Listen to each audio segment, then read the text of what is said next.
The following is a local resident producer's program. The program content is the sole responsibility of the producer and does not necessarily reflect the views or policies of Oshkosh Media, the City of Oshkosh, or Time Warner Cable. Remember? So we're going to begin with raising the flag and then lowering to half-staff. Ken?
Ken Walker with To the Color from the Oshkosh Community Band.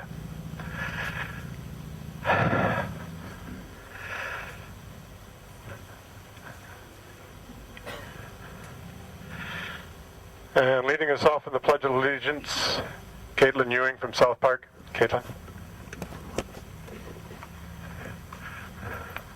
Can you speak directly in here? We talked about this.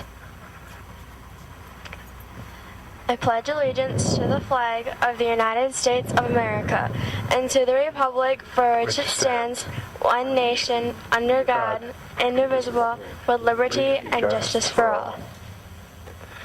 Thank you. Good morning, everyone. I'm already getting a little emotional here. As we all know, we are here to remember and honor all these men on these monuments who have died in previous wars. And one of the things that we all have done when we went into service, and I know for myself, I really didn't give it as much of the serious thought that maybe I should have. It was more a rite of passage than anything else. One of the first things that you do when you enter the military is you deliver the military oath of service. And it says, I do solemnly swear or affirm that I will support and defend the Constitution of the United States against all enemies, foreign and domestic, that I will bear true faith and allegiance to the same, and that I will obey the orders of the President of the United States and the orders of the officers appointed over me according to regulations and Uniform Code of Military Justice. So help me God. And we all have raised our hands in the process of saying that. And what I have come to realize, and most of us as we've grown older, one of the things that this means is that you are going to be putting yourself on the line, putting your life on the line for your country. It's not said outright, but it is implied. And it's one of those things, as I said, we all are required to say as we enter the military service. Now, General John Logan, right after the Civil War, it was the 5th of May, 1886, that he issued his General Order number 11, in which basically he mandated that all veterans in the Civil War should gather in all the towns and burgs and cities around the country, because most had been involved in that conflict, to honor, to lay flowers, ribbons, it had become known then as Decoration Day. One of the phrases in here, I will not read the whole thing. The whole reading of the General Order number 11 will be done at the cemetery later on this morning. I encourage you to go and participate there. But one phrase that has stood out to me more than anything else. If other eyes grow old and dull, and other hands black, and other hearts cold in the solemn trust, ours shall keep it well as long as the solemn trust, as the light and warmth of life remain to us. This, by order of General Logan, the 30th day of May, 1868 became the first observation of what was called then Decoration Day, what we now know as Memorial Day. It became enacted by Congress in the mid-1960s, and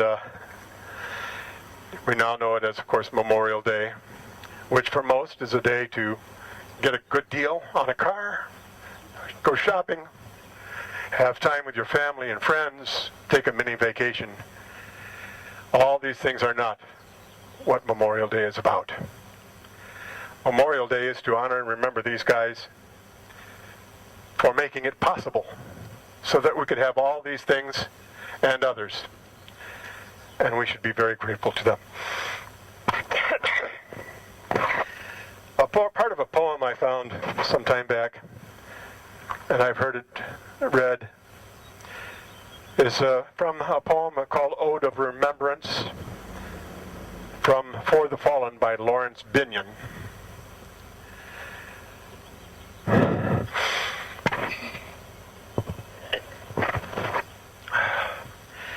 They shall not grow old as we that are left grow old. Age shall not weary them, nor the years condemn them at the going down of the sun. And in the morning we will remember them. So begins the reading of the names. Isabella, forgive me if I mispronounce it, Grabovics? Okay. We'll start off reading the first 10 names from the World War II monument. And one of the things, before you begin, is if you'll notice at the top, the inscription, let none forget they gave their all and faltered not when came the call. And we as veterans all have that phrase that says that we all gave some, but some gave all. These men from Winnebago County have given their all. Caitlin. Marvin C. Abraham, Walter A. Abraham, Leon R. Bartner Jr., Frank A. Bartow, Robert W. Buer, Marvin A. Budhun, Frank L. Bender Bling, Norman F. Berger, Marvin D. Bidwell, Arnold Baylicki. At this point, I'm not used to this thing. At this point, Isabella,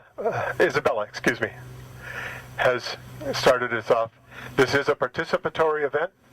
You're all welcome to come forward, read 10 names, and then the next person can come forward. So whoever would like to come up, and you don't have to be a veteran to do it, you're all welcome.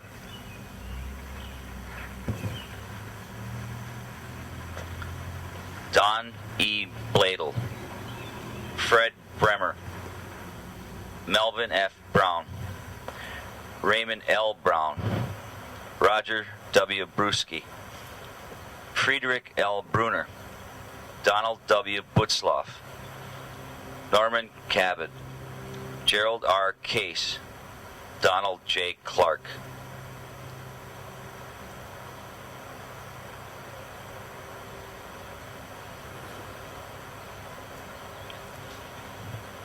James L. Clark, Frank J. Crane, Howard W. Danks, Laverne Darling,